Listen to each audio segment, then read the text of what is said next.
Hi everyone, I'm going to show you how to automate your invoicing directly from Notion and using Make as automation tool. Let's go get it. First of all, this is the minimum Notion setup that you will need.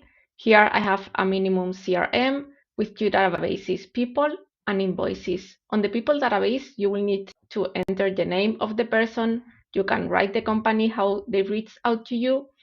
Important to enter their email. Right now I have my email so we can check that everything's working out correctly. This is the tax information of that person. Then on the invoices database, you will have these different properties. This is the invoice number. Here is a relation property for the person.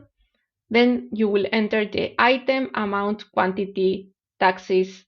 This will calculate automatically the total. We have a status property, invoice date, invoice that we received the money, and a file for the invoice in PDF. So let's go enter the information for the first invoice. I'm going to select here Elon Musk.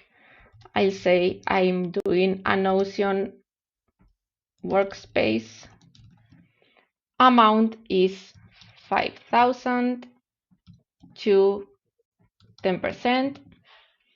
And this is all I need. You see that the total is automatically calculated, including the taxes here. Once I have the information ready and I want the invoice to be sent to the customer, I just need to change status and click on Send Invoice. It disappeared from the to-do, but it's moved now to the to be paid. This is the Make automation. I called it Invoice Generator, and you see that we have a first item that is looking at this database. Then these search objects look for this person in the people database and gets their email and the tax information.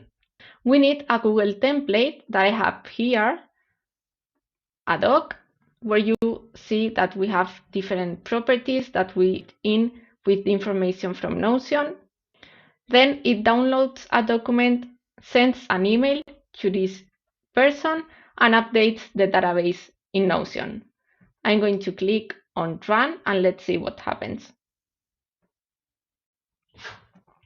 We didn't get any errors, so looks like it worked. And also, I don't know if you saw, but the status changed to invoice sent. It means that the invoice was already sent. Date invoice was filled with today. And we have now a PDF in our database. If I click on the PDF, it downloads and we have it here. We have our customer, we have their tax information, we have the invoice number, issue date, due date, and we have all of the information that we entered on Notion. So now it's super easy, but not only that, because I'm going to check my email and you will see that I have an email that the customer received with the invoice. So this is the email I got. Hi Elon, this is also automatically filled. Please find attached a new invoice with the invoice number and the total amount. Use this link to proceed with payment, and we have attached the PDF in our email. And now all we need to do is wait to receive the money. And once we receive the money, we come to Notion, change the status to paid. It moves to the paid view, and our date received property is automatically filled in. This is done via automations from Notion directly. And that's it. As simple as that.